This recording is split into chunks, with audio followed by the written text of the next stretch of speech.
हम्म।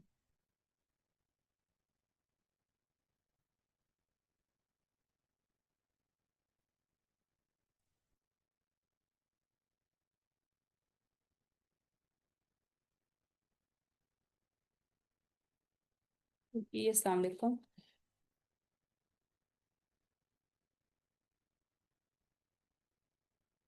अस्सलाम वालेकुम, मेरी आवाज आ रही है?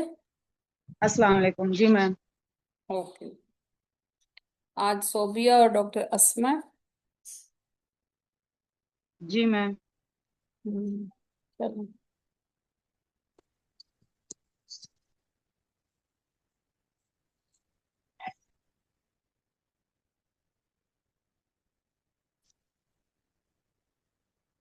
चल आ जाए। डॉक्टर अस्मा भी आ गई हैं, डॉक्टर मारिया, डॉक्टर सोबिया भी हैं आज के। पहले किसने करना है केस? पहले मैं कर लूं डॉक्टर कुरत। जी, आ जाए। डॉक्टर सोबिया और डॉक्टर अस्मा, गौर से सुनना है। डॉक्टर जी मैम। सोबिया, आपने भी इसकी मैनेजमेंट करनी है, ठीक है? जी मैम सही। आज है 15 जून। ओके, चलें। मैं आपका टाइमर स्टार्ट कर देती हूँ, टाइमर आपके साथ शेयर भी कर देती हूँ। आ, जी पिछले देखिए, जो थोड़ा सा मैं आपको पैटर्न इस तरह से मैंने आज इसीलिए डिटेल में लिख के भी भेजा है। मेरा ये दिल है कि जैसे एपिलेप्सी, एस्थमा, ये ऐसे टॉपिक्स हैं जो कि मतलब as a structure discussion role player आएंगे, अलग से शॉर्ट केस नहीं आएगा। ठीक है? तो मेरा ये दिल है कि इनके आप मुझे वॉइस नोट्स भेज दें, और उस दिन का जो शॉर्ट केस होगा, एस्थमा होगा उस शॉर्ट केस के अंदर, लेकिन उसके साथ डायबिटीज और हाइपरटेंशन भी होगी, ठीक है? या अनीमिया होगा या कुछ भी होगा। ठीक है? जी ठीक है। बाकी सब लोगों को भी पैटर्न थोड़ा सा समझ आ गया ना, ताकि आप लोग फिर शॉर्ट केस की भी प्रैक्टिस डायबिटीज हाइपरटेंशन की मल्टीपल टाइम हो जाएगी, ठीक है? और एस्थमा और एपिलेप्सी, थैलेसीमिया, इनके रोल प्लेयर्स आएंगे, इनकी काउंसलिंग आएगी, तो इनका स्ट्रक्चर डिस्कशन आएगा, तो वो हम वॉइस नोट्स में उनको कवर कर लेंगे, ठीक है? लाइव सेशन में सिर्फ शॉर्ट केस कवर हो जाएगा, ठीक है? सो इस तरह से किया है। संडेज को फिर इजीली मैं आप लोगों को फीडबैक्स दे दूंगी, ठीक है? किसी का मिस हो जाए तो वो मुझसे कह भी सकता है दोबारा, क्या मुझे दे दें, ठीक है? चलें जी, योर टाइमर स्टार्ट्स नाउ। जी अस्सलाम वालेकुम। मेरा नाम डॉक्टर उस्मा है, मैं आपकी गायनी की डॉक्टर हूँ। आपका क्या नाम है? मेरा नाम नुसरत है। नुसरत, आपकी उम्र कितनी है? मेरी उम्र 28 साल है। 28 साल है। अच्छा, नुसरत आपकी शादी को कितना अर्सा हुआ है? मेरी शादी को 7 साल हो गए हैं। कितना पढ़ी लिखी है? मैं पढ़ी लिखी नहीं हूँ। अच्छा, आपके कितने बच्चे हैं? डॉक्टर साहबा, मेरे 4 बच्चे हैं और 3 हमल मेरे जाया हुए हैं। ये मेरा 8वां हमल है। ठीक है। और आपके ऑपरेशन में नॉर्मल डिलीवरीज हुई हैं? मेरे सारे नॉर्मल डिलीवरीज, घर में ही बच्चे हुए हैं। आपको आखिरी दफा माहवारी कब आई है?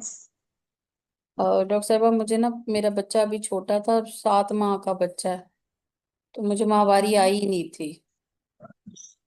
ठीक है। अच्छा, अब आप यहाँ किस मसले से तशरीफ लाई हैं? डॉक्टर साहबा, मुझे सांस बहुत ज्यादा फूलता है, मुझसे कोई घर का काम नहीं होता। मैंने तो बड़ी कोशिश की थी कि बच्चा जाया हो जाए, लेकिन गोलियां भी मैंने खाई थी, लेकिन ये अमल मेरा जाया नहीं हुआ। मुझे अब सांस का बड़ा मसला है, मैं घर का काम भी नहीं कर सकती।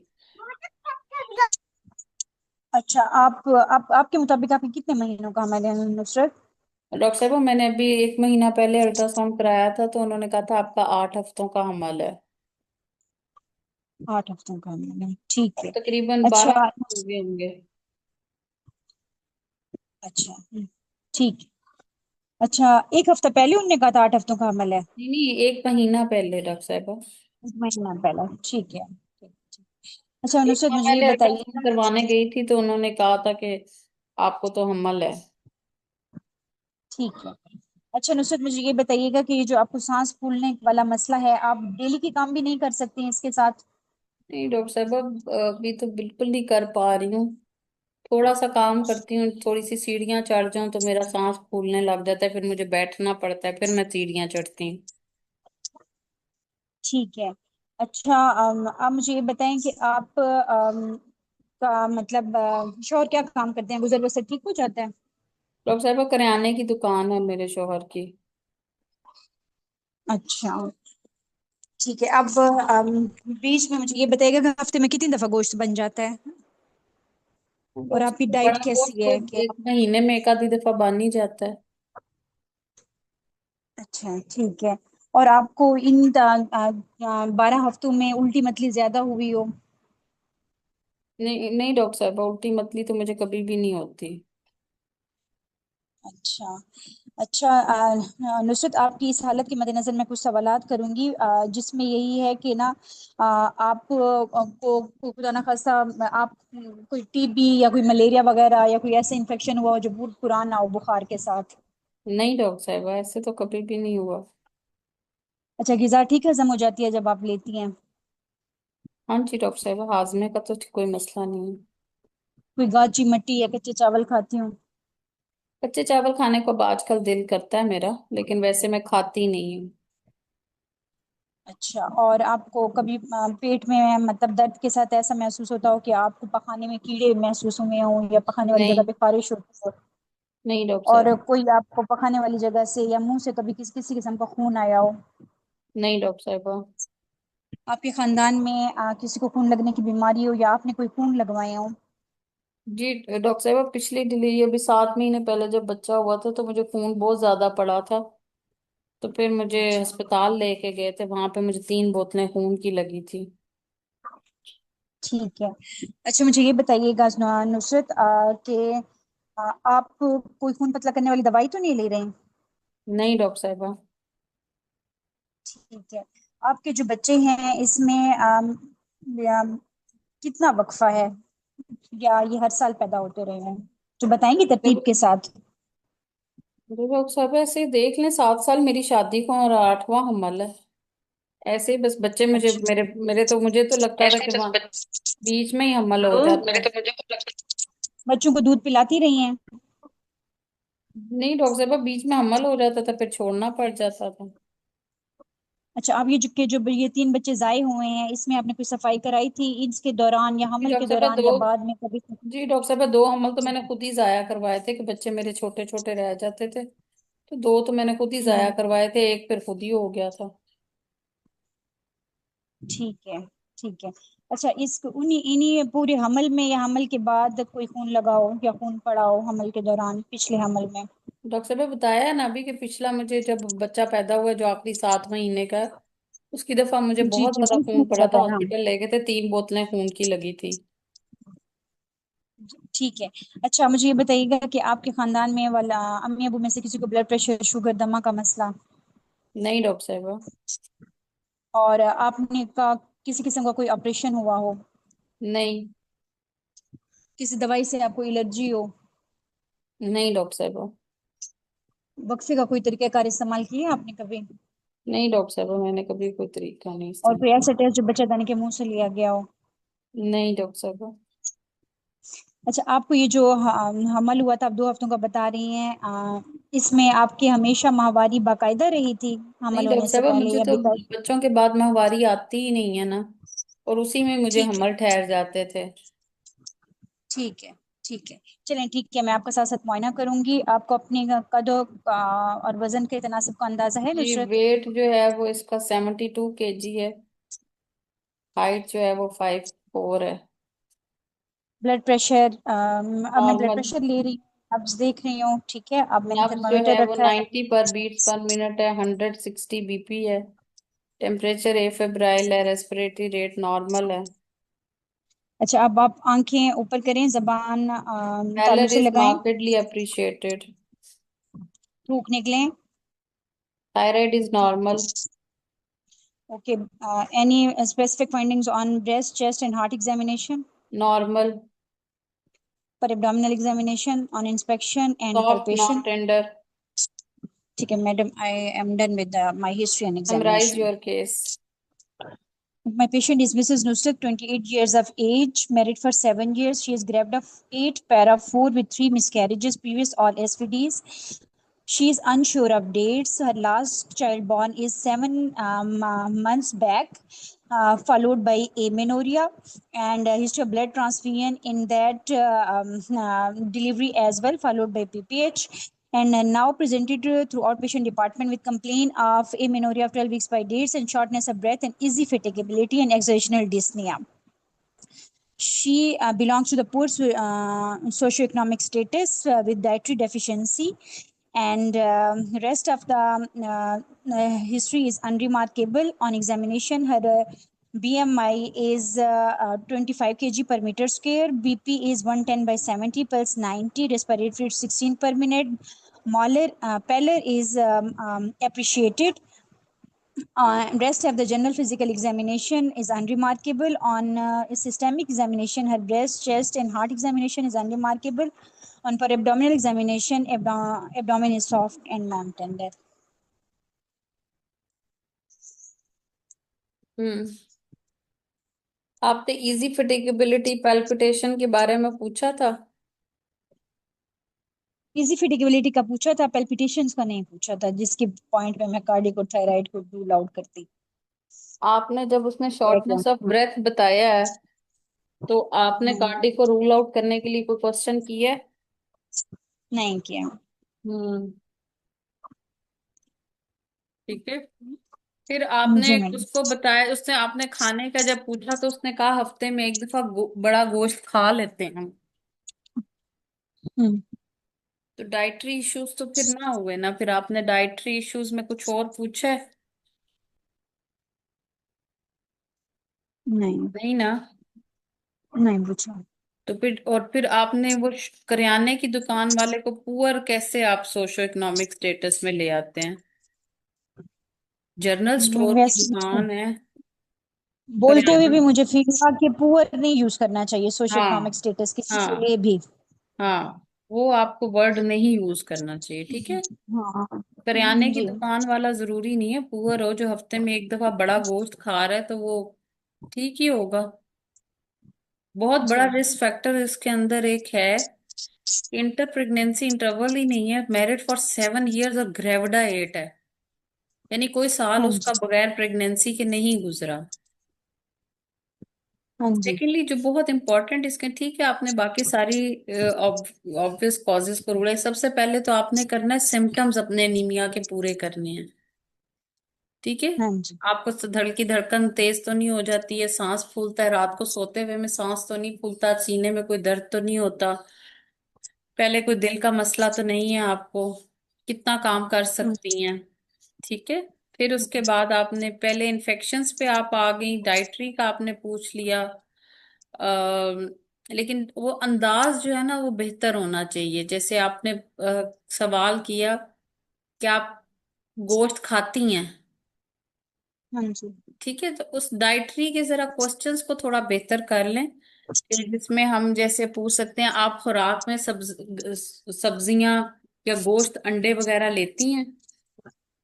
थोड़ा सा सवाल हम्म। जो है ना वो अंदाज थोड़ा सा सवाल का जो है ना वो बेहतर करना है, ठीक और है। जब होने चाहिए सवाल, सही कह हाँ। रही हैं। हाँ, हम्म। सवालात जो है ना वो जरा अच्छे अंदाज में होने चाहिए ना, ताकि अगले पेशेंट को तो कुछ ऐसे फील ना हो कि दिस इज समथिंग विच हाँ इज जी। वेरी डिफरेंट, ठीक है। जैसे आपने कहा जी जी। खुराक में आप गोश्त सब्जी दूध अंडे वगैरह ले लेती हैं, ठीक है। ठीक है। मटी वो फिर आपने ठीक सारी है। कॉजेज के लिहाज से, लेकिन जो सिम्टम्स है ना उसमें सबसे पहले आपने जल्दी थकावट तो नहीं हो जाती, दिल की धड़कन तेज तो नहीं हो जाती, सांस हम्म। फूलता है, अगर फूलता है तो रात को सोते वक्त में तो नहीं फूलता, सोए हुए में कभी सांस बंद तो नहीं हुआ, सीने में दर्द तो नहीं होता, कितना काम करने पे सांस फूल जाता है, ठीक है। फिर हम्म। उसके बाद वो सारी आपने उल्टी मतली बुखार मलेरिया ये सारी बातें आपने जो कॉज रिलेटेड थी वो आपने सारी पूछ ली थी। फिर ऑब्स्टेट्रिकल भी हम्म। आपने पूछ ली थी, ठीक है।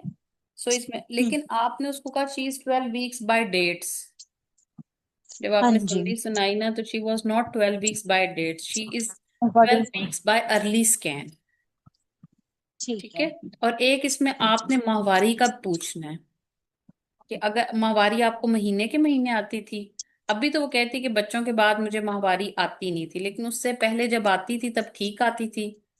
ठीक है। हम्म, ठीक है।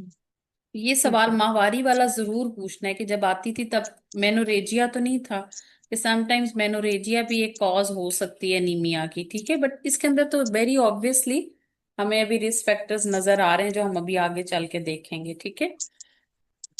जी ठीक तो है। थोड़ी सी अपनी तरतीब को बेहतर कर लें, सवाल जो हैं वो पूरे पूछें एनीमिया के सिम्टम्स रिलेटेड, के सिम्टम्स पहले पूछें, फिर कॉज रिलेटेड पूछें, फिर ऑब्स्टेटिकल पूछें। ठीक है। हाँ, गुड थिंग जी आपकी ठीक है। कि वो आपने पूछ ली। एक एक इम्पॉर्टेंट कि अभी तक आपने कोई इसके लिए दवाई वगैरह ली है या नहीं ली। ठीक है। हाँ। तो हो सकता है वो कोई दवाई ले रही हो या उसने कोई अभी तक ट्रीटमेंट लिया हो। ठीक है। फिर इसके अंदर जो जनरल फिजिकल में आप थायराइड का तो आपने पूछ लिया, पैलर का भी पूछ लिया। ठीक है। अम, हाथ दिखाएं वो चले, आप एग्जामिनेशन को तो जिस तरह से परफॉर्मेंस है वहां पे, वो तो परफॉर्मेंस पे आपका पता चलेगा। ठीक है। लेकिन आपने जी 90 पल्स जरूर बतानी है इसकी। ठीक है। पहले जी ठीक है। अप्रिशिएटेड तो है ही है, लेकिन आपने वो जरूर बताना है, पल्स भी इसकी ज्यादा थी। ठीक है। जी। ठीक है। हिस्ट्री और एग्जामिनेशन से रिलेटेड कोई क्वेरी किसी की है तो पूछें, या कोई चीज ऐड करना चाहते हैं जो मुझसे मिस हो गई हो तो वो भी ऐड कर दें।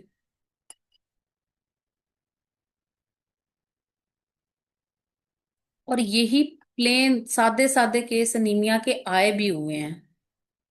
बस इम्पोर्टेंट ये है कि जो पेशेंट बता रहा है आपने बोलना भी वही है। जैसे अब इन्होंने बाय डेट्स बोल दिया, हालांकि खुद बीच में बोला है कि बाय डेट्स जो है वो नहीं है, बल्कि वो बाय अर्ली स्कैन है। उसका तो एमिनोरिया चल रहा था, उसको तो डेट्स रेगुलर थी ही नहीं। ठीक है। जी ठीक है। जो पेशेंट कह रहा है उसको गौर से सुनना है, ये ना हो कि वो जो आप अपने से उसको शुरू हो जाए। जी, मारिया, सकीना, सोनिया, आरजू, कुछ पूछना है इससे रिलेटेड ताकि हम नेक्स्ट स्टेशन पे चलें। सोबिया, इसके बाद आपने मैनेजमेंट सुनानी है। ठीक है। Ma'am investigations. वो अभी अभी मैं करते हैं, नेक्स्ट स्टेशन करती हूँ ना, फिर आपके पास मिल जाएंगी। यस। अभी अस्मा करती है ना, अस्मा भी कर रही है मैनेजमेंट, और वो आपने दोबारा सुनानी है मुझे। आप उतनी देर में प्रिपरेशन अपनी कर लें, अभी सेकंड स्टेशन इनका शुरू होता है। नहीं है कोई हिस्ट्री से एग्जामिनेशन से रिलेटेड क्वेश्चन? चले। मैम ये जो शॉर्टनेस ऑफ ब्रेथ थी ना, तो इसकी फिर हम वो ग्रेडिंग भी करते हैं ना, कि ये हाँ, आपका जो सांस फूल रहा है ये आपको बैठे बैठे फूल रहा है, या घर के रोजमर्रा काम में, या सीढ़ियाँ चढ़ते हुए, या बाथरूम जाते बिल्कुल हुए, मतलब बिल्कुल। इस तरह और ना, इसके वन साथ टू फिर थ्री फोर बाकी फाइव। ऑर्थोपनिया को भी करना है, चेस्ट जी। पेन को भी करना है। यानी और जब फिर भी आपको शॉर्टनेस ऑफ ब्रेथ आएगी तो आपने उसको रूल आउट करना है कि कोई कार्डिक कॉज की वजह से तो शॉर्टनेस ऑफ ब्रेथ नहीं है, कोई रेस्पिरेटरी कॉज तो नहीं है। ठीक है। शॉर्टनेस ऑफ ब्रेथ यस को मैम। सिर्फ अनीमिया के साथ रिलेटेड नहीं करना, उसकी रेस्पिरेटरी कॉज को भी रूल आउट करना है, और उसको कार्डिक कॉज भी कार्डिक रूल आउट रेस्पिरेटरी। करनी है। यस मैम, कार्डिक कार्डिक के और लिए आपने रेस्पिरेटरी। चेस्ट पेन का पूछ लेना है, रात को सोते हुए में सांस का मसला तो नहीं होता, रेस्पिरेटरी कॉज भी उसमें रूल हो जाएगी। और दमे का क्वेश्चन तो आप वैसे पूछ लेंगे जब आप मेडिकल डिसऑर्डर पूछेंगे। Yes ma'am. चलिए अस्मा, नेक्स्ट स्टेशन स्टार्ट करते हैं। आपका टाइमर जी। स्टार्ट हो गया। व्हाट आर रिस्क जी ma'am. Factor in your patient? Madam, in my patient is a multi-gravida with short inter-pregnancy interval, hmm. history of postpartum hemorrhage followed by blood transfusion. Hmm. Yes, madam. These are the risk factors. Abortion, Yes, madam. Abortion भी And three उसके। care. Ma'am ये unsure of date risk factor होगा? नहीं नहीं, unsure of dates is not risk, she is in lactational amenorrhoea. Yes ma'am. वो she was not unsure of dates, वो कहती मुझे माहवारी आई नहीं, बच्चा 7 महीने का, मुझे तो माहवारी आई नहीं। ठीक है, she is not unsure of dates, she was in lactational amenorrhoea. Yes ma'am. जी। Okay, what investigations you will perform on this patient? Yes, madam. Madam, I need complete blood count with date and time. I need hemoglobin, TLC, and platelets. Hemoglobin is 7 gram per deciliter. TLC is 8,000. Platelet count is 190,000. Madam, I need red blood cell indices, mean corpuscular volume, mean corpuscular hemoglobin concentration, and mean corpuscular hemoglobin. All reduced. Okay, madam, I need serum ferritin. Serum ferritin is 15. Okay, and peripheral blood film. Microcytic hypochromic anemia.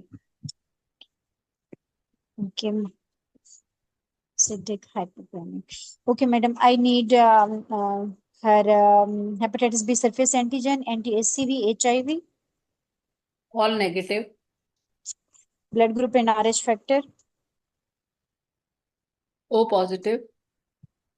fasting blood sugar. Normal.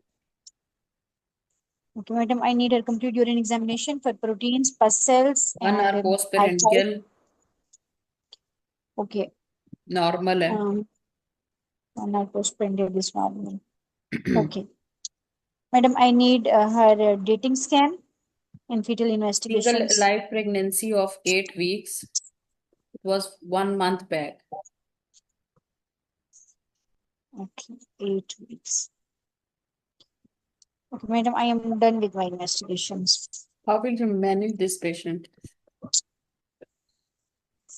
Madam, first of all, I will explain the diagnosis to my patient, and I will explain the fetal-maternal risks. I will tell her that I will counsel her that it is a high-risk pregnancy, and the cause of high-risk pregnancy is severe iron deficiency, moderate iron deficiency anemia. And I will explain the fetal-maternal risks. In maternal risks, I will counsel her regarding the risks of the preeclampsia, pregnancy-induced hypertension, and worsening of the shortness of breath, and worsening of the disease, and the risk of the cardiac failure. And in fetal risks, I will counsel her regarding the risk of the intrauterine growth restriction, miscarriage, low birth weight, preterm delivery, and sudden intrauterine fetal death, and cognitive abnormalities in the fetus. As my patient is an early gestation, so I will counsel her that there is a time for the correction of the anemia till delivery. So I will put my patient on the oral iron. Preferably, I will prescribe her the ferrous sulfate in form of the hybrid folic, which contains a 200 milligram of the elemental iron and the 800 microgram of आपकी the folic patient acid. And I will symptomatic नहीं है. symptomatic, madam. I आपकी will patient का transfuse. Symptomatic anaemia. Will you give go for oral? No, madam, No, I should ma'am. give her the blood transfusion. Symptomatic 7 HP है. 12 weeks पर है. तो जब symptomatic anaemia, वो कह रही है मेरे से 2 सीढ़ियां भी नहीं चढ़ी जा रही, आप उसको ओरल दे के घर भेज रही हैं, क्यों? मैडम, मेरे जहन से सिम्टम्स निकल गए थे, बस 7 जहन में रहा था, लेकिन नहीं, ये एक बहुत बड़ा ब्लंडर है, इसकी ब्लड ट्रांसफ्यूजन होनी चाहिए। यस. कितनी ब्लड ट्रांसफ्यूजन इसको इस स्टेज पे करेंगी आप? Madam, I will give her the 2 packed cells, and then I will shift her to the oral iron. ठीक है. ओरल में कौन कौन सी प्रिपरेशंस अवेलेबल है? Madam, in oral preparations ferrous sulphate, ferrous fumarate, and ferrous sorbitol. Sulphate के साथ में क्या अवेलेबल है और उसमें कितनी मिलीग्राम आयरन होगी? Madam, in ferrous sulphate hybrid folic, hmm. And उसमें कितने it मिलीग्राम contains आयरन है? Madam, it contains a 200 milligram of the elemental iron and 800 microgram of the folic acid. Sorry, ma'am 100 मुझे आवाज नहीं आई 100 बसमा आपकी. Iron कितना है फेरस मैडम, सल्फेट में? हाइब्रिड फॉलिक में कितना आयरन है? Madam 100 milligram of elemental iron, and if I will ठीक है. give her in the BD dose to complete okay. the 200 milligram. Okay, BD dose में आप देंगी, ठीक हो गया. Yes, madam. और साथ में क्या देंगी? And madam, Madam, it ma'am contains folic, 800 microgram of the folic acid. हाँ, So, वो भी फॉलिक एसिड भी आप इसको साथ में ऐड ऑन करेंगी ना, क्योंकि फिर कंपनसेटरी फोलेट डेफिशिएंसी भी तो हो जाएगी जब कंपनसेशन में आएंगे तो। ठीक है, ओके, ठीक है। ये आप इसको एडमिट करेंगी या नहीं करेंगी? for blood transfusion, she will be admitted. Okay. And when her symptoms are better and after correction of the anemia, I will discharge her on the oral iron. हम्म, ठीक है। Mm, फिर आगे? Then, madam, I will keep her on the uh, at the time of the discharge. I will counsel her regarding the compliance of the medications, and I will keep her on the frequent antenatal visits. I will tell her that her कितना anomaly scan frequently will be done. बुलाएंगी? Madam, she will be on monthly basis. She will visit me. 4 weekly आप उसको बुलाना चाह रही हैं? अच्छा, 4 weeks के बाद आप क्या करेंगी? 4 वीक्स पे आपने उसको बुला लिया, फिर? Yes, madam. I at the after the 4 weeks, I will check her to see the proper response, and I will repeat how her will you check the hemoglobin level. Proper response? Madam, I will repeat her hemoglobin level. Okay, is there any other test which you perform earlier to check the response? Uh, ma'am retic count. Madam, आपकी आवाज cut रही है। मैं कह रही हूँ कि is there any other test which you can perform to check the response of your therapy? Yes, madam. Any other test is serum reticulocyte count and serum reticular ferritin can be. Sites count करते हैं? कितनी देर, कितने Yes, कितने अरसे बात करते हैं response देखने के लिए? madam. It is done after the 2 weeks because the response of the reticulocyte count occurs after the 2 weeks, and okay, two it tells weeks के us बाद about the आपने height कर of. लिया। अच्छा, फिर जी और मैम. क्या करेंगी? अब आगे चलते जाए। Then, madam, at 20 weeks of gestation, I will do her anomaly scan, and I will consult her that she should have a 2 to 3 weekly growth scans after 24 weeks of gestation. And then, hmm, and at 36 weeks, I will counsel her regarding the time and the mode of delivery, regarding breastfeeding and contraception. And if everything remains okay, then I will wait for the spontaneous onset of labor. But before time of delivery, I will counsel her regarding the expected PPH, and then I will tell her that there will can be the risk of the blood transfusion as well at the time of the delivery and the after delivery, and active management of the third stage of labor will be done. Hmm. And she postnatally and before delivery, she should be consulted regarding the long acting reversible method of contraception, or after. कौन सा long acting देंगी? Madam, as my patient is multigravida, then I will counsel her regarding the Mirena and the copper tail. कौन सी copper T देंगी? Madam, it should be the post placental IUCD. पीपीआईयूसीडी इसको रख के भेजें, जो इलेक्टेशनल Yes, एमेनोरिया में हो रही है तो उसको करते जाएं। Okay. yes. And postnatally, madam, I will counsel her I will do the active management of the third stage of labor, and she should be followed by ठीक है, according to the enhanced recovery okay, program. ठीक है, okay. Enhance recovery programme तो उसमें आएगा ना जब caesarean करना है, आप तो इसको नॉर्मल डिलीवरी कर रही हैं। Madam, in post-op, we can also use enhanced recovery program because it includes the antibiotics, analgesics. Normal vaginal delivery में एनहांस रिकवरी प्रोग्राम नहीं होता। In enhance recovery programme is for the caesareans और surgery. Normal ठीक vaginal है madam. Delivery के अंदर आपकी आती है active management of third stage of labour, और बहुत importantly Yes. Post placental IUCDs के अंदर होती है। और दूसरा ठीक। लेबर केयर गाइड इंट्रापार्टम आपने करनी है। जब नॉर्मल डिलीवरी करनी है तब इंट्रापार्टम में आपने लेबर केयर गाइड को इन्वॉल्व करना है। अच्छा, अब ठीक है। आपने इसके अंदर मल्टी डिसिप्लिनरी टीम में डाइटेशियन नहीं डाला, मैं उसका सिरे से जिक्र ही नहीं किया मैंने। आपने डाइटरी एडवाइस भी नहीं उसको जाते हुए दी। हाँ जी।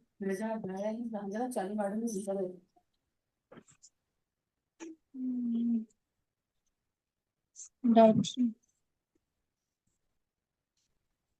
डाइटरी एडवाइस का पूरा क्या बताना है उसे, this eight dietary the time of advice में दिस। आपने उसको ये कहना है कि आपने खुराक, अपनी खुराक को बेहतर करना है, जिसमें आप 1 से 2 खजूर रोजाना ले सकती हैं। ऐसी खुराक लेनी है जिसके अंदर आयरन ज्यादा होता है, जैसे आप खजूर ले सकती हैं, अंडे की सफेदी ले सकती हैं, गोश्त ले सकती हैं, कलेजी खा सकती हैं, गाजर का जूस ले दे, चुकंदर ले लें, इनके अंदर आयरन बहुत ज्यादा होता है।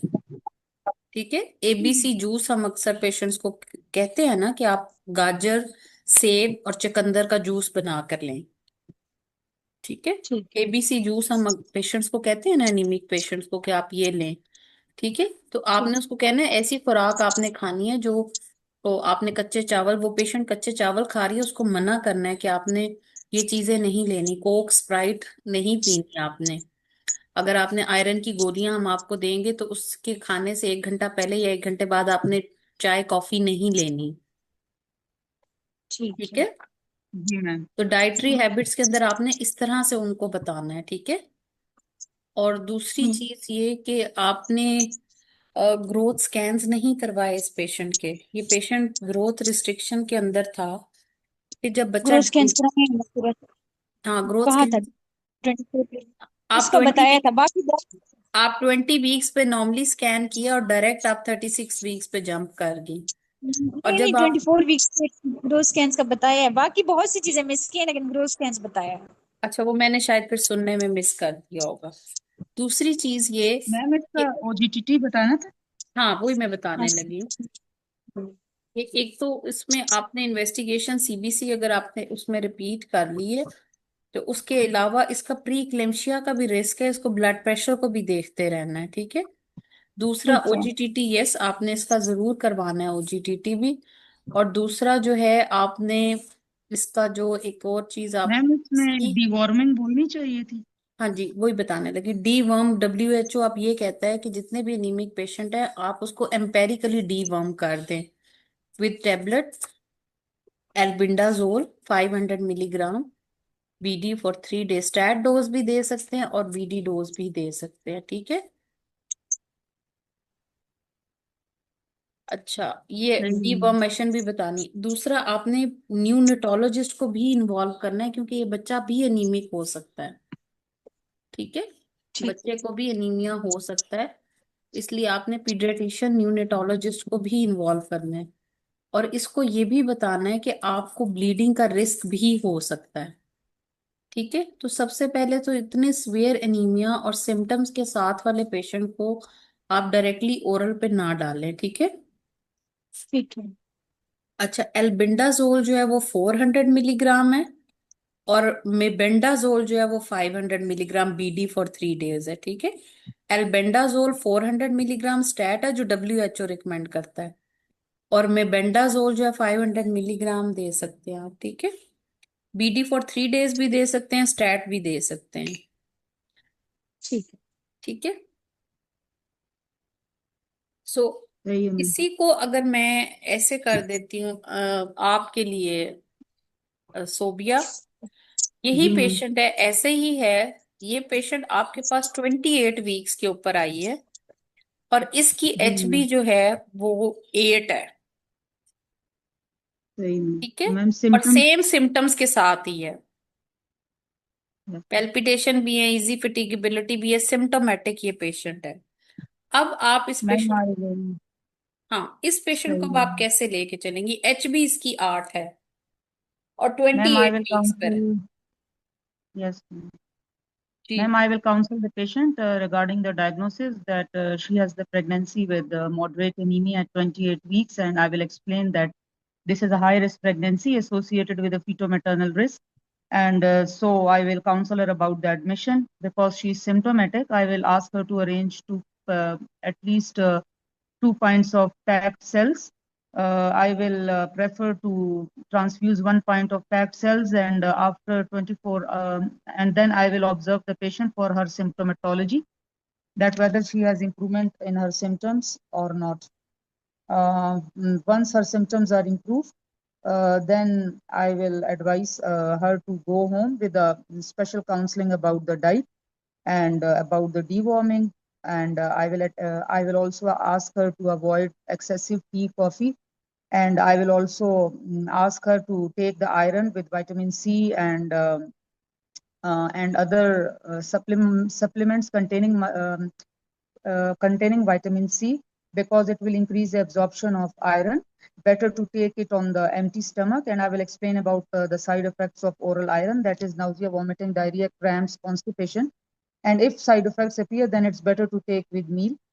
Then I will ask her to come for follow-up after 2 weeks and I will also do her growth scans from 28 weeks to see for the fetal growth, like her volume, because there is a risk of small for आप उसको 2 gestational हफ्ते age. के बाद क्यों बुला रही हैं? Ma'am, 4 weeks के बाद I will ask her to come after 4 weeks to see for the compliance of the patient and to ask about symptoms and also about the response of the therapy, that whether her CBC count is improved or not. Why not you giving her or injectable iron? Ma'am, if her symptoms, she is symptomatic, so I will prefer to do the packed cell transfusion to resolve her symptoms, and once her symptoms are improved, then she has, yes ma'am, फिर तो injectable अच्छा रहेगा. Ma'am, आपने I तो can कहा give कि her उसके the trial symptoms of, remove हो जाते हैं एक पैक सेल्स लगाने से, जिससे आपकी 8 HB है तो वो 9 हो जाएगी। तो 9 के yes ma'am, बाद then आप उसको, आपकी 28 वीक्स के ऊपर वो पेशेंट है, उसमें आपकी HB होनी चाहिए, जो SOGP कहता है ma'am, आपका, वो 10.5 या 11 होनी चाहिए। ma'am कितने weeks पे? थर्ड ट्राइमेस्टर है ना, 28 वीक्स पर है, तब आपकी HB कितनी होनी चाहिए? नाइस कहती है 10.5, SOGP कहता है 11।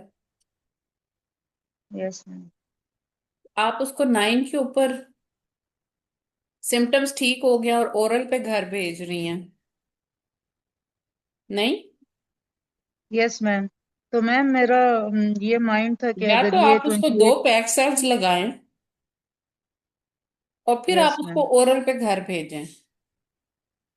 सही एक लगाने का मैम, तो फिर आपको कोई फायदा नहीं है ना, सिर्फ सिम्टम्स रिलीव करना प्रॉब्लम नहीं है, HB बिल्टअप करना इशू है। Your yes aim ma'am, is not to improve her symptoms. Your aim is to build up the HB। yes ma'am. ठीक है, HB बिल्टअप होगी, तो सिम्टम्स ऑटोमेटिकली ठीक हो जाएंगे। Now it is the decision कि आप उसको कैसे जस्टिफाई करती हैं।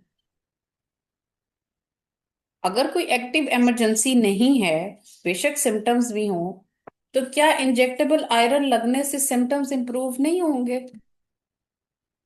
कोई इमरजेंसी है 28 वीक्स पे 8 HB को ब्लड लगाने की? सिम्टम्स हैं, मैम यस, सिम्टोमेटिक, लेकिन yes ma'am. मॉडरेट अनीमिया, कोई स्वेयर तो नहीं है। Ma'am, I was giving her the transfusion of packed cells because she was having symptoms of shortness of breath. And I will, after one packed cell, I can reevaluate the patient for the symptoms. If symptoms improve, then I can give एक her the risk है जिसकी injectable. वजह से आप इसको transfusion दे रही हैं, वो रिस्क क्या है जो आपने यहाँ पे बताना है?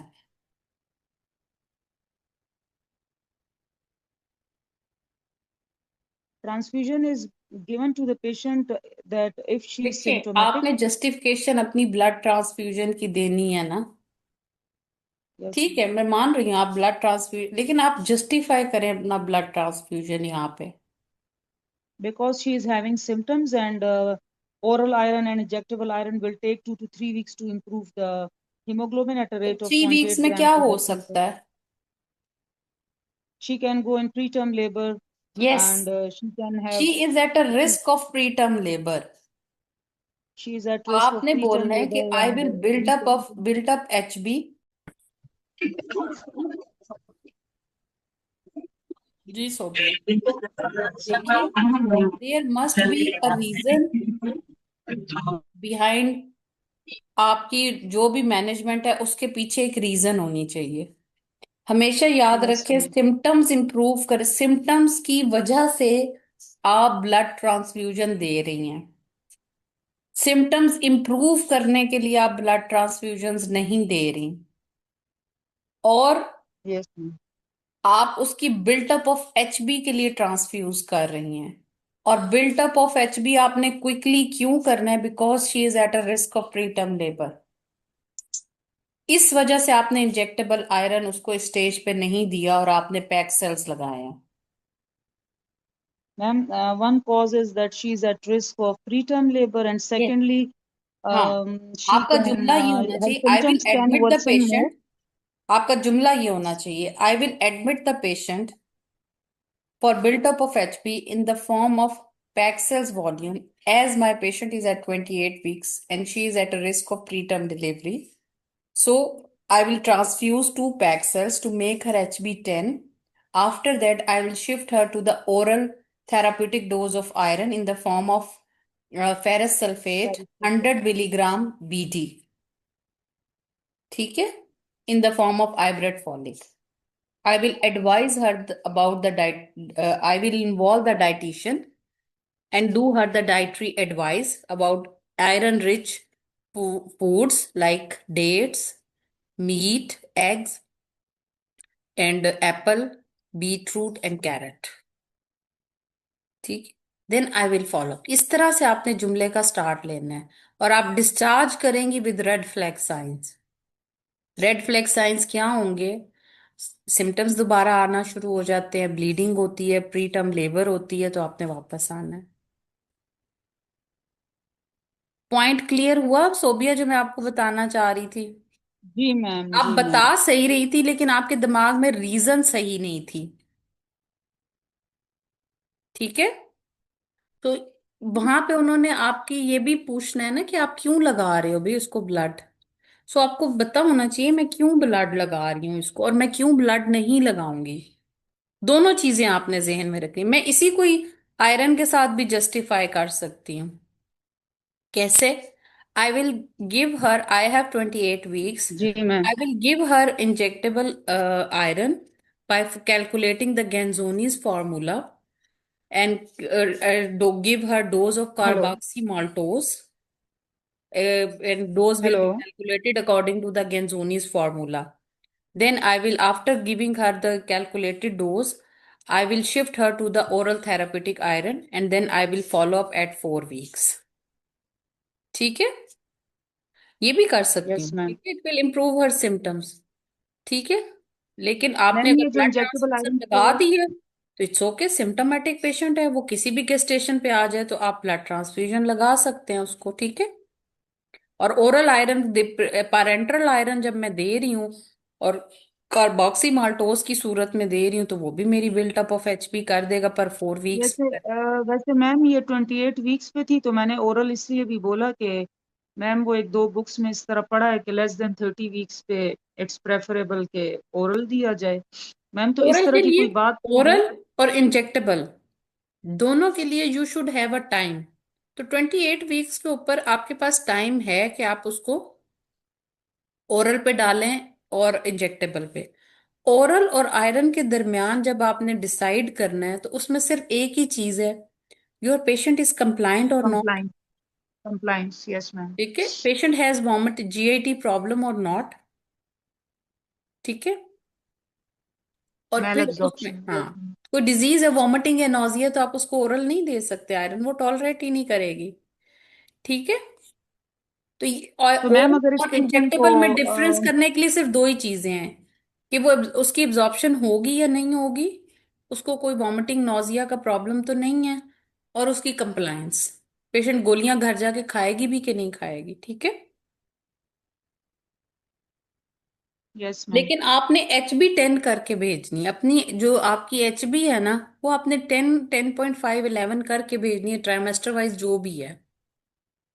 ठीक है, सही। ऐसे नहीं भेजना। आप एक पैक सेल्स लगा के दो आप उसको इंजेक्टेबल आयरन दे रही हैं, okay, justify it.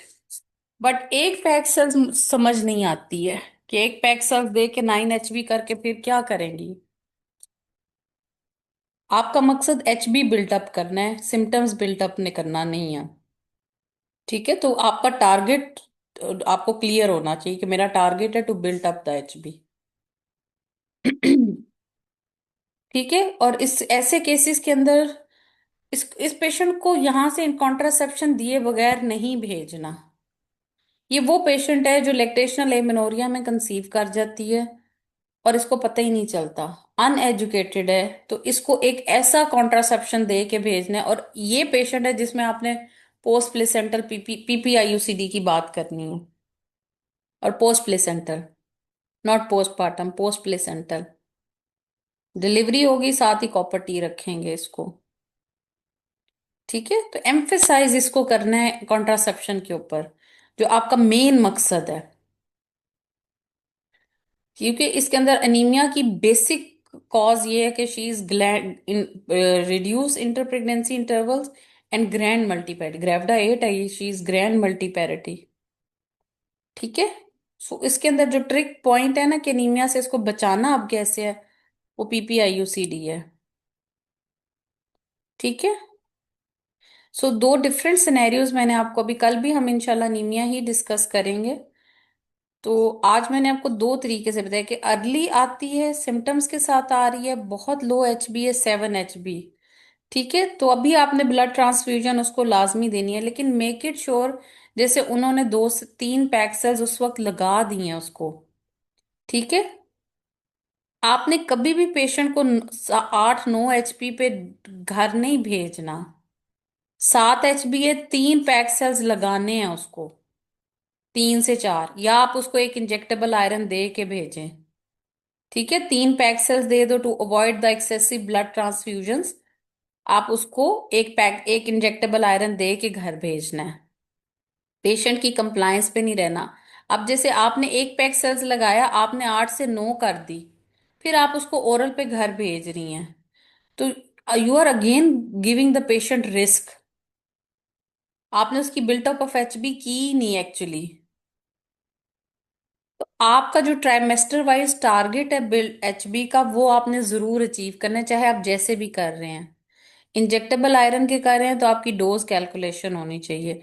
What is Ganzoni's formula, Sonia, doctor Sonia, what is Ganzoni's formula? Sobia,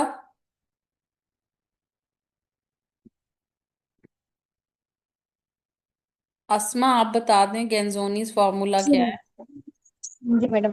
actually haemoglobin minus patient haemoglobin multiplied by weight into 2.21 plus 1000।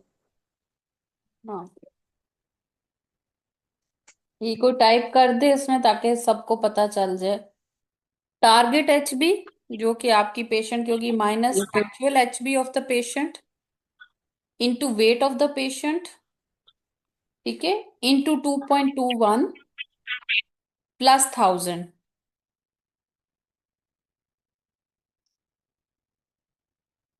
अब नॉन ब्लीडिंग है तो 500 भी कर सकते हैं, ब्लीड कर रहा है बहुत ज्यादा है तो फिर उसमें आप 1000 करेंगे।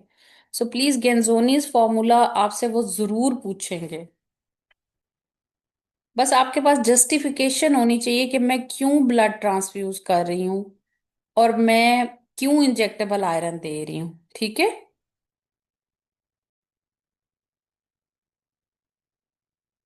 जी मैनेजमेंट में कोई और कुछ ऐड करना चाह रहा है?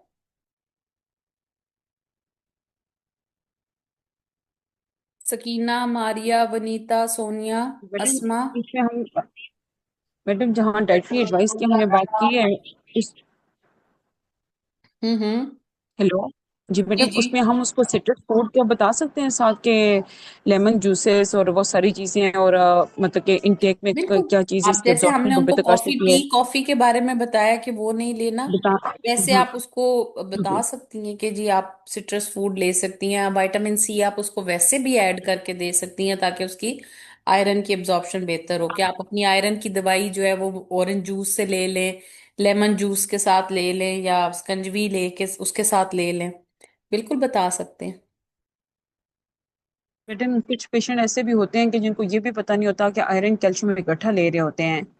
मोस्टली जब बिल्कुल हम एडवाइस कर रहे होते हैं कि बिल्कुल उनको बताते बिल्कुल। हैं तो उनको ये भी नहीं पता होता कि ये आप एक हमेशा साथ लेना है या आदत रखें, बिल्कुल जितना होगा। प्रैक्टिकल लाइफ के अंदर आप उनको जब भी पेशेंट को आयरन और कैल्शियम लिखें तो उसके साथ लिखा करें कि एक गोली रोजाना सुबह लेनी है, एक दोपहर को लेनी है।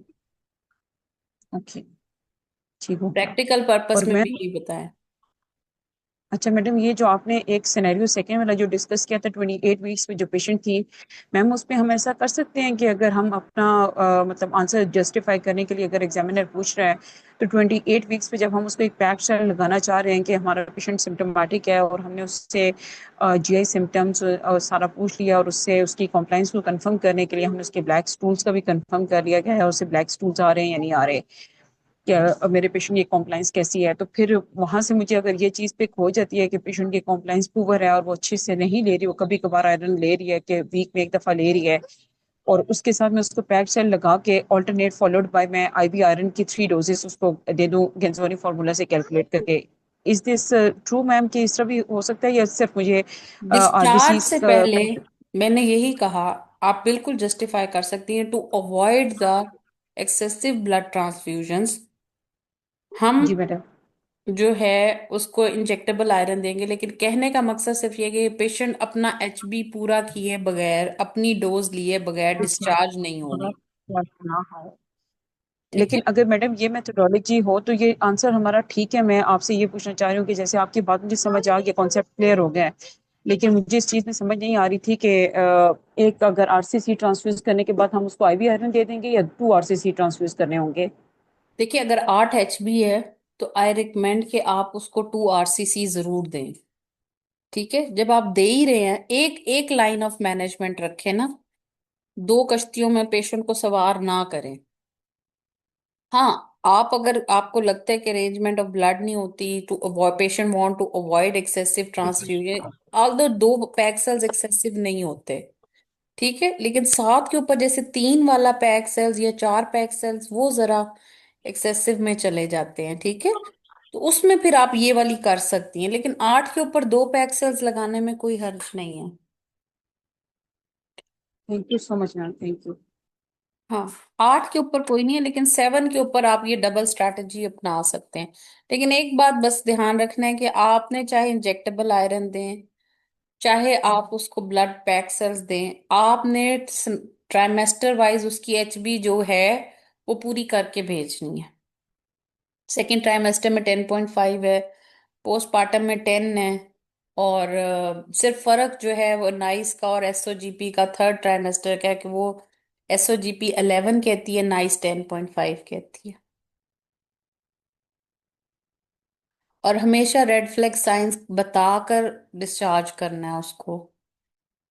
और अगर 2 वीक्स पे बुला रहे हैं तो रेटिक्स काउंट करेंगे, अगर 4 वीक्स के बाद बुला रहे हैं तो आप, और अगर आप ट्रांसफ्यूजन दे रहे हैं तो आप डिस्चार्ज से पहले भी एक उसकी सीबीसी करवा लेंगे। ठीक है, एचबी करवा लें। अच्छा मैडम, एक क्वेश्चन और भी पूछना था मैडम, जब हम पैप सेल लगा रहे होते हैं पेशेंट को तो मोस्टली हम जो है ना 48 आवर्स के बाद सीपी रिपीट कर रहे होते हैं। Is hmm. दैट ट्रू कि मतलब कि उसके बाद हमें एचबी के बिल्कुल। मतलब के लाइक ट्रू पिक्चर मिलती है या आफ्टर 1 वीक रिपीट होनी चाहिए? नहीं नहीं, फौरन पिक्चर मिल जाती है, इस सीबीसी के साथ फौरन पिक्चर, पैक सेल्स के साथ फौरन मिल जाएगी। सिर्फ वो आपका जो पिक्चर पिक्चर कैसे चेंज होगी, वो होगी एम ये आरबीसी सिंडिसेस, वो जरा बाद में आएंगे। एचबी ने तो जब आपने पैक्सल दिए फौरन बढ़ना ही बढ़ना है। ठीक है। ठीक हो गया। लाइक हम सीपी फिर रिपीट कर सकते हैं कि अगर हमसे बिल्कुल पूछा बिल्कुल, जाए आप कि आप डिस्चार्ज से पहले पैक सेल लगा उसकी रही हैं तो?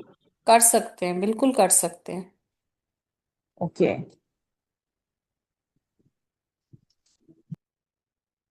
जी, और कोई क्वेश्चन मैनेजमेंट से रिलेटेड अनीमिया का पूछना हो? कल हम थोड़ा एक डिफरेंट सिनेरियो करेंगे, उसमें देखेंगे। ये तो आज एक बड़ा सीधा सीधा, ये जनरली इसी तरह का केस एनीमिया का आपको आएगा।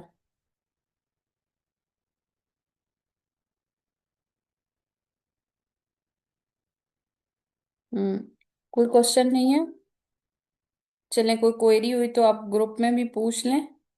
और कल इंशाल्लाह फिर हम दोबारा से एनीमिया का ही केस डिस्कस करेंगे, ठीक है? डॉक्टर इसका मुझे मटेरियल बता दें कि एनीमिया स्पेसिफिकली जैसे एग्जाम ओरिएंटेड कहाँ से करना है। जैसे एक तो शारजा खटक है हमारे पास, वो रेफरेंस तो नहीं है, और एसओजीपी से एसओजीपी, करना है। शाजिया खटक का आप रेफरेंस नहीं दे सकते कहीं पे भी, लेकिन ठीक प्रिपरेशन वहां पे जिस तरीके से करनी है वो बहुत अच्छी दी हुई है। ठीक है। और और बाकी बाकी एसओजीपी से करना है। एसओजीपी को पढ़ लें, और थोड़ा सा ड्यू हर्ट से भी देखें। वहां से ना ड्यू हर्ट से आपके कॉन्सेप्ट थोड़े क्लियर हो जाते हैं। ठीक है। ठीक वैसे है। डॉक्टर किसी भी टॉपिक को प्रिपेयर करने के लिए मतलब आप यही कहती हैं कि उसी चीज की गाइडलाइन पढ़ें और टेक्स्ट पढ़ें, उसके बाद फिर हैंडी मटेरियल पे जाएं। हम कोई भी टॉपिक है सपोज एक्सटेंडेड टूल्स हैंडी के लिए। मटेरियल, मैं हमेशा यही कह रही हूँ कि हैंडी मटेरियल जो किसी का भी बना बनाया कार्ड्स होते हैं या वो होते हैं, वो आप अपनी प्रिपरेशन के बाद करें। फिर आपको पता चलेगा कि जी वो मटेरियल एक्चुअली कहना क्या चाह रहा है।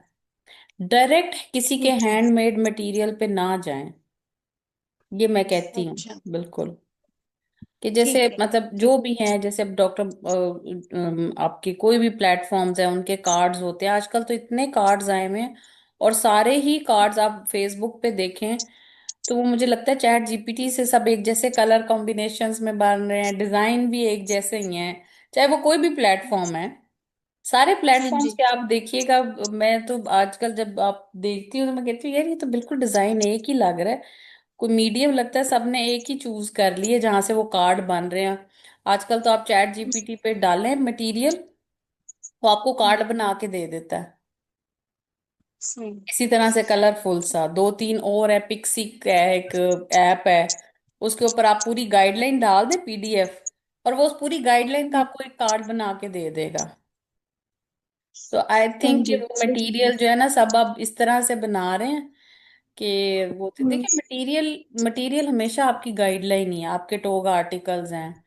ऑल्दो इस दफा हम्म। मैंने सुनने में आया था कि दे आर थिंकिंग कि आपको टोग आर्टिकल से निकालें, बट मेरा नहीं ख्याल कि ये आपको टोग आर्टिकल से निकलना चाहिए, क्योंकि टोग आर्टिकल एज इट इज जो उसकी हेडिंग्स होती हैं वो उनके क्वेश्चंस होते हैं।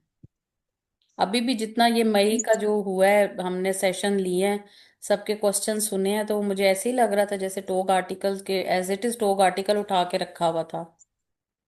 नहीं डॉक्टर अब ये क्या कह रही है, सीपीएस भी ये बात सोच रही है कि ना टोग आर्टिकल वाला हाँ। चीजें वो ना लें। हाँ। अच्छा। लेकिन मेरा नहीं ख्याल कि ये लोग हटेंगे। कहने को सिर्फ वैसे ये डॉक्टर बात करते हैं, एक प्लेटफॉर्म पे, एग्जाम। प्लेटफॉर्म पे सिर्फ डिस्कस हुआ है, but I don't think so कि ये इस तरह करेंगे। होने आपके वैसे गाइडलाइन डॉक्टर जो टोग आर्टिकल ही हैं। आप सही कह रहे हैं, सॉरी आपको इंटरप्ट कर रही हूँ डॉक्टर, लेकिन इस दफा की हर डे के स्टेशंस देखे ना तो ऐसे लग रहा था कि वो जैसे बेसिक्स को पकड़ के बेसिक्स पे ही एंड कर रहे थे। मतलब स्टेशंस पे टॉपिक्स भी देखे ना कि रिपीटेडली। एक तो सारे के सारे और स्टेशंस पता पास्ट नहीं अब पास्ट रिकॉल्स थे। दूसरा, इस दफा ऐसे उन्होंने ही है। अगर वो रोल प्लेयर था ना तो उसको रोल प्लेयर रहने नहीं दिया। It becomes a interactive hmm. Station with examiner. यानी अगर हाँ वो जी। टीचिंग स्टेशन था तो उसको टीचिंग स्टेशन रहना चाहिए था। It should not be the role player, hmm. और it should not be the hmm. Interact with the examiner. यानी वो जो उसका असल चीज थी ना, वो हर एक पे हम्म। चेंज हो रही थी। यानी रोल प्लेयर है तो रोल प्लेयर चुप करके बैठा हुआ, एग्जामिनर बोलते जा रहा है। समझ आई बात की? तो वो इंटरमिंगलिंग ऑफ स्टेशंस थी, जिसकी वजह से बहुत सारे कैंडिडेट्स जो हैं वो कंफ्यूज भी हुए हुए थे। लेकिन यस, बहुत बेसिक, जैसे बहुत बेसिक गलतियां जो है ना, उन उनको वो नहीं छोड़ेंगे।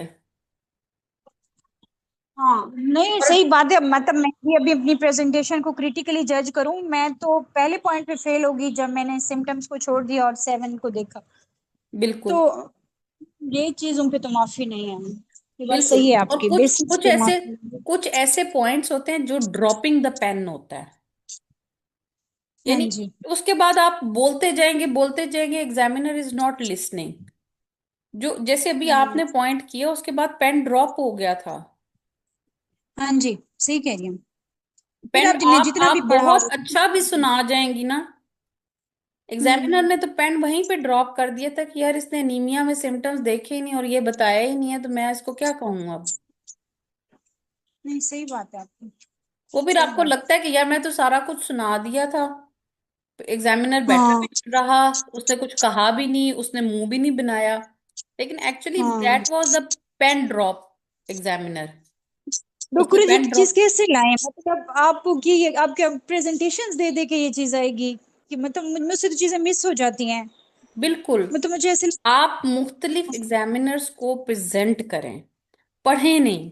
हम्म, बहुत पढ़ लिया सही। हुआ है आपने, बहुत पढ़ लिया हुआ है, दोबारा से उन चीजों को खोल के पढ़ने की जरूरत नहीं है।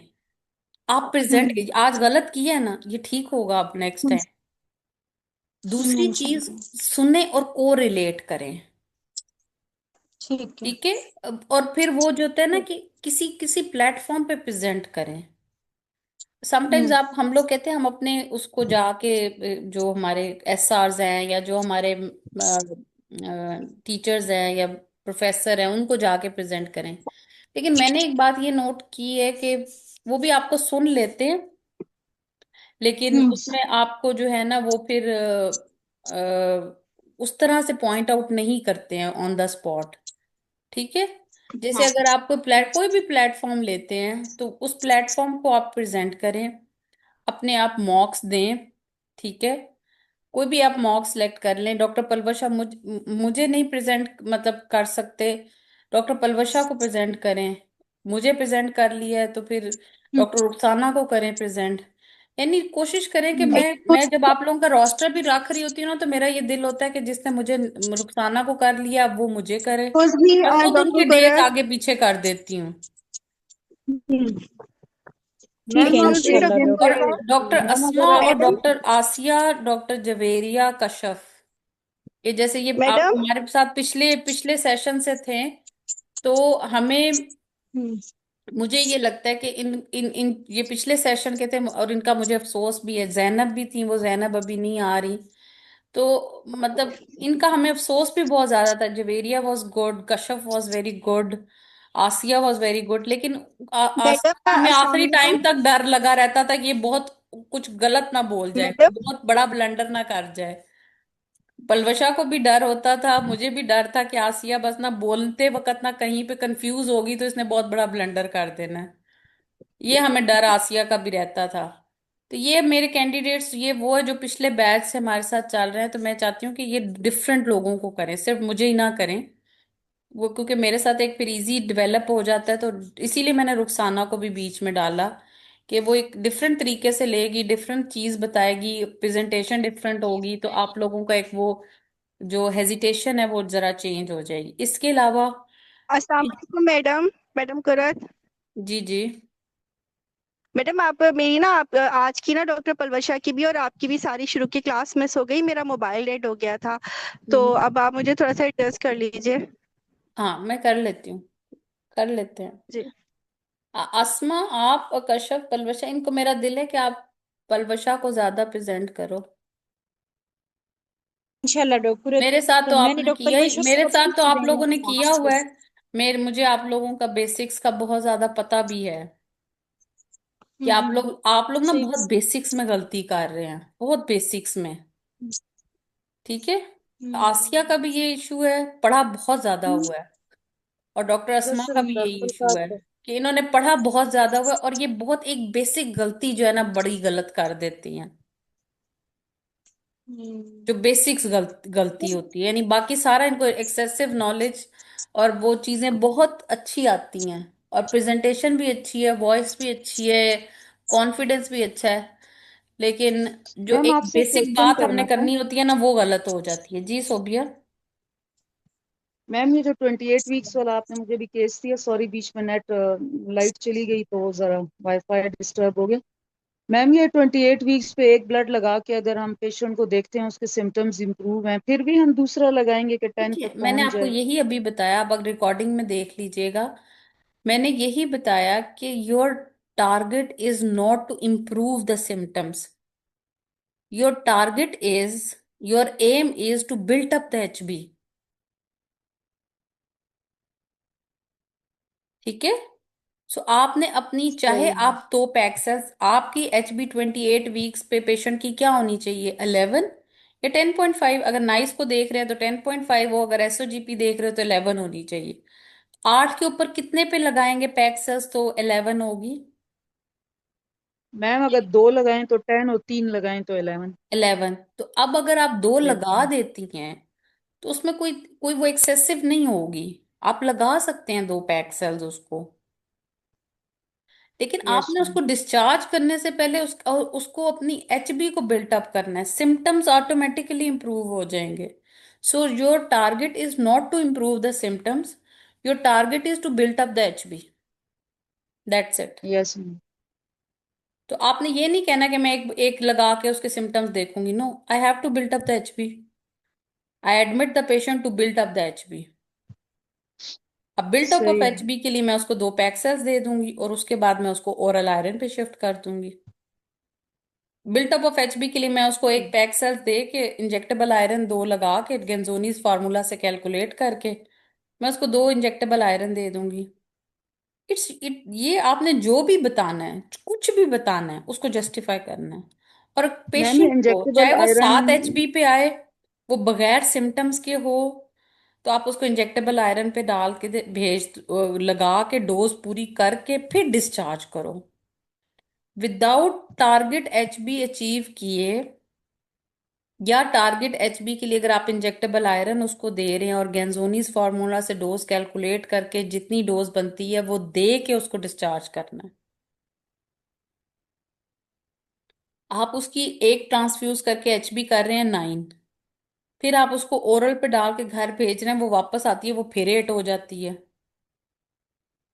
तो रिस्क ले रहे हैं ना आप, तो आप उसको मैम ये डिस्चार्ज। आईवी आईवी आयरन वाली जो आपने बात की है, ये आपने उस केस में बोला कि अगर हम एक ब्लड लगाएं तो फिर जो बाकी हाँ, आप एचबी है अगर वो एक ब्लड लगा रही हैं, 9 HB हो जाती है, तो आप उसकी कार्बोक्सी माल्टोज की डोज कैलकुलेट करेंगे तो वो ऑलमोस्ट 2 डोजेज बनेगी।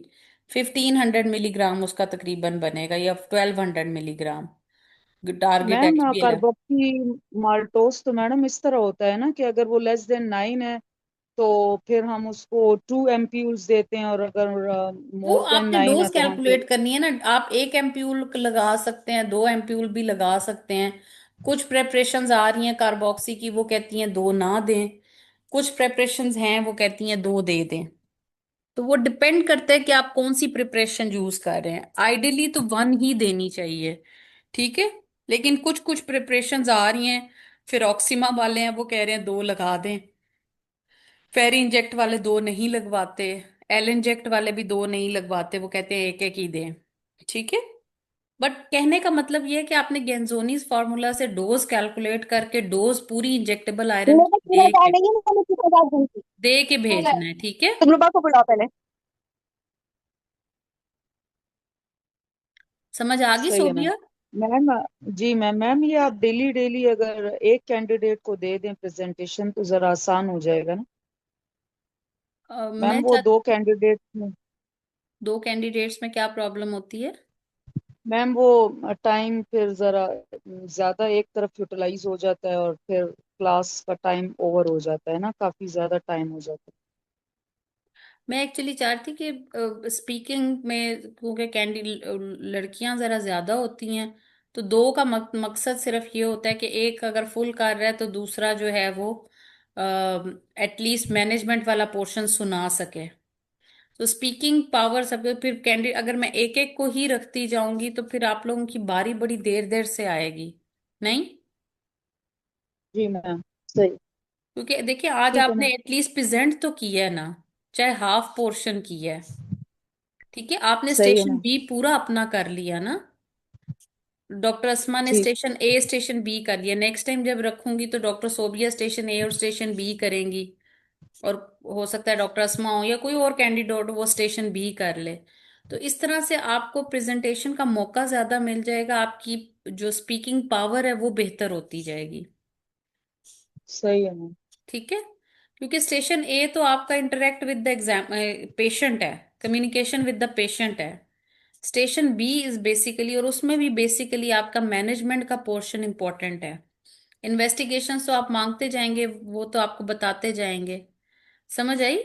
जो जो मैंने पैटर्न रखा है क्लास का, उसमें ये कि जो मैनेजमेंट वाला पोर्शन है वो इम्पोर्टेंट है बहुत ज्यादा। इन्वेस्टिगेशंस के भी 3 मार्क्स है, बट जो मैनेजमेंट वाला पोर्शन है उसके कम से कम 6 मार्क्स हैं। 3 मार्क्स इन्वेस्टिगेशंस के हैं, चार चार 5 5 के इसके होते हैं, और 1 2 नंबर रिस्क फैक्टर्स को आइडेंटिफाई करने के होते हैं, 1 या 2 नंबर रिस्क फैक्टर आइडेंटिफिकेशन के होते हैं। इस तरह से नंबर डिस्ट्रीब्यूशंस होती हैं। तो इसलिए मैंने ये इस तरह से पैटर्न डिजाइन किया है मैडम क्लास को। कल की मैडम डॉक्टर कुरत कल के लिए मैं भी कर लूं प्रिपेयर अनीमिया और जो अगर नेक्स्ट कोई और टॉपिक है तो। वो सैटरडे फ्री, सैटरडे कोई कैंडिडेट नहीं है तो मैं सैटरडे पे आपका नाम लिख देती हूँ, ठीक है? मैडम क्योंकि सैटरडे तो अभी इतनी दूर है, अभी ट्यूसडे वेडनेसडे तो थर्सडे कोई बात फ्राइडे। नहीं, अभी तुम्हारा एग्जाम भी आसिया बहुत दूर है। डोंट वरी, बहुत टाइम मिल जाएगा। अभी जब तो से आपने एग्जाम भी क्लासेस शुरू दिसंबर की में है है। ना, मैंने आपको और डॉक्टर दफा भी प्रेजेंट नहीं किया। मुझे क्या नहीं किया? सॉरी। है ना, मैं आपको जब से क्लासेस शुरू हुई है ना, मैंने आपको एक दफा भी प्रेजेंट नहीं किया। मैं बहुत डेस्परेट हो रही हूँ आपको प्रेजेंट करने के लिए। अच्छा चलो ठीक है, सैटरडे को मैं तुमसे ले लूंगी। ठीक है, मैं ही ले लूंगी क्लास, ठीक है? डोंट वरी, चलें। डोंट बी डेस्परेट चलें, टू ठीक है। प्रेजेंट मी। ठीक है, बहुत टाइम है अभी इंशाल्लाह। मैं अभी बहुत स्लो चल रही हूँ, अभी तो हम फास्ट ट्रैक पे चले ही नहीं है। अभी तो बड़ा स्लो स्लो आपको इजी, संडे भी फ्री दे रही हूँ। अभी तो कुछ भी नहीं शुरू किया, अभी तो मैं कह रही हूँ इजी इजी चलो। हालांकि डॉक्टर पलवशा मुझे कह भी रही थी कि मैडम डॉक्टर कुरत आपने संडे इनका नहीं लगाया हुआ। मैंने कहा यार इनका दिसंबर में एग्जाम है, तो इनको अभी संडे फ्री कर दो, फिर एंड पे इनका संडे भी लगना है। तो अभी इनको इजी इजी रखें। 2 2 दिन दिए हैं मैंने, सिर्फ हाइपरटेंशन को, डायबिटीज को 2 2 दिन थोड़े हैं। ठीक है? और 4 4 कैंडिडेट्स सही है मैम। ऑलमोस्ट प्रेजेंट तो हुए ना, जो भी जिसने भी किया। ठीक है, आएगी इंशाल्लाह, जिसकी नहीं आएगी बारी वो सब करेंगे प्रेजेंट, कोशिश मेरी यही होगी। हाँ, जो नहीं मतलब बोलेंगे ही नहीं कि आए ही नहीं। आज भी जैसे कौन, पता नहीं किसकी क्लास, कल कल मेरी थी, परसों थी, जब अंदलीब के साथ ऐनी नहीं आई थी। हाँ चलो, उसका कोई जेनवन बेचारी का इश्यू होगा, बच्चे उसके बीमार हैं तो। ठीक है, कोशिश मेरी यही होगी कि आप सब लोग प्रेजेंट करें और सब लोगों की मिस्टेक्स और वो चीजें हम इम्प्रूव कर सकें मिलके, ताकि फिर आप इस मुश्किल टाइम में से गुजर जाएं, निकल जाएं बस। ठीक है, चले, कोई भी क्वेरी हुई कल इंशाल्लाह पहले क्वेरी पूछ लूंगी, और फिर हम नेक्स्ट केस करेंगे। ठीक है, आ जाएगी आसिया आपकी बारी, कोई बारी में, डोंट बी डेस्परेट, इंशाल्लाह लूंगी आपका भी केस। ठीक है। जी मैडम। मैम यहाँ पे सारे डेस्परेट बैठे हुए हैं। लेकिन इंशाल्लाह सही है सबकी। Slow and steady win the सबकी रेस। बारी है।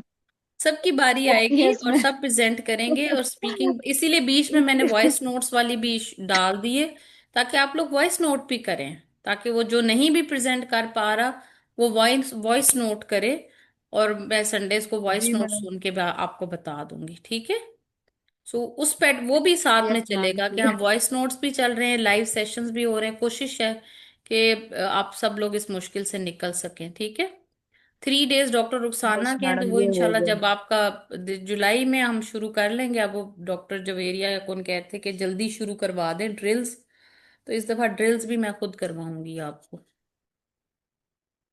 ठीक है, सही है मैम।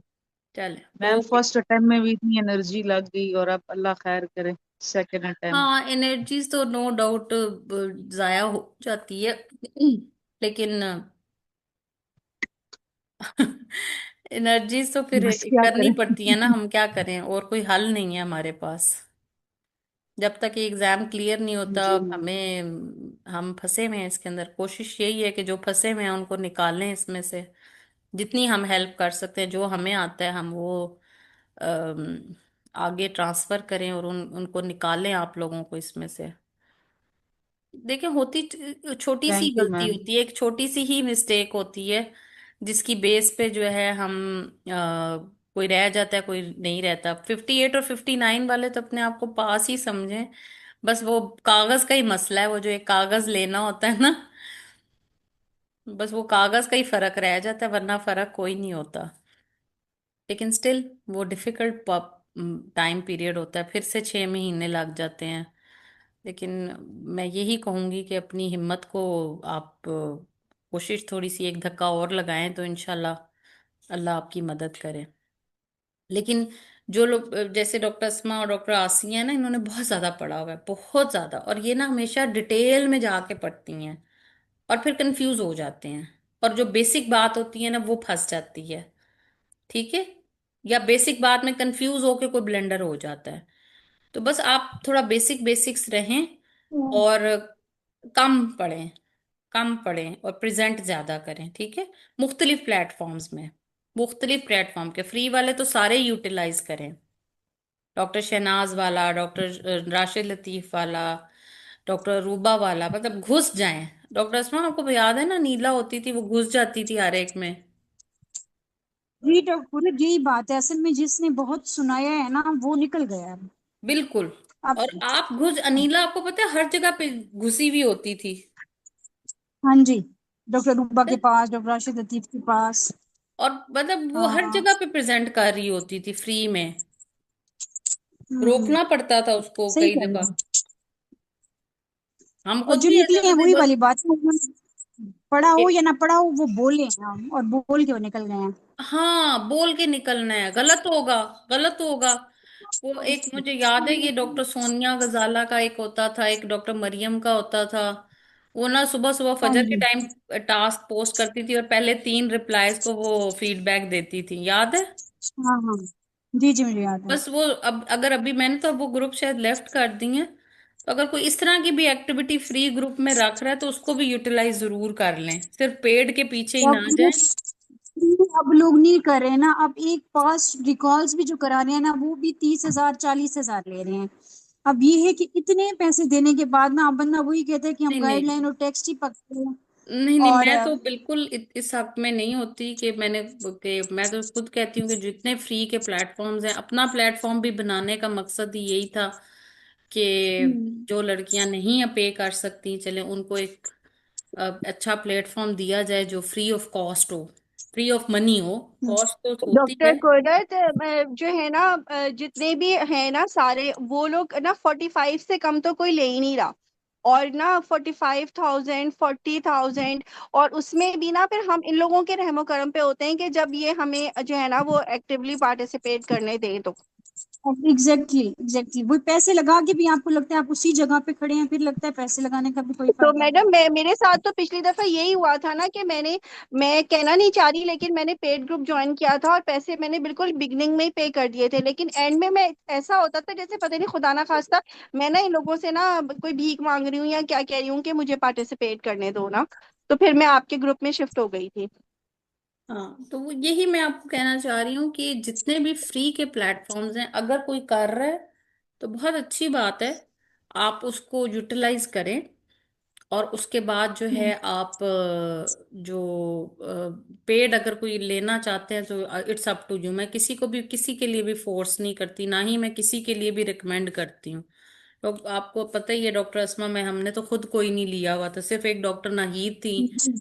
डॉक्टर राशिद लतीफ हाँ थे, जी। डॉक्टर अरूबा थी, डॉक्टर हाँ शहनाज जी। थी, इनको ही हमने प्रेजेंट किया है। ठीक है, सही तो बात। मेरा मैं तो इन चारों मतलब हर दफा नाम होना चाहिए आपका। डॉक्टर राशिद लतीफ के पास अब आजकल जवेरिया कर रही है, हादिया थी, हादिया भी यही कर रही थी, निकल गई है वो भी। हर दफा हादिया का नाम होता था, अब जवेरिया को मैंने कहा है, जवेरिया भी कर रही है। तो आप लोगों को भी मैं यही रिकमेंड करूंगी, डॉक्टर आसिया आपको भी, कि आप डॉक्टर राशिद जी। लतीफ को, डॉक्टर शहनाज को हर दफा उनके ना आपका नाम होना चाहिए। मैं देखती हूँ ना जब नाम होता है तो बिल्कुल आप ठीक उनको है करें। इंशाल्लाह एक और थी लड़की, याद है डॉक्टर अस्मा, क्या नाम था उसका, लुबना। वो हाँ अगर वो फर्स्ट डाल टाइम। देते हैं तो मैं कर लेती हूँ ना प्रेजेंट। जी। इमरान भाई जो है ना, मैं उनको भेज देती हूँ ना एक दिन पहले, फिर अगर वो लिस्ट में नाम डाल देते हैं ना तो मैं फिर उस दिन कर लेती हूँ ना। नहीं, आप मतलब हर दफा नाम भेजें।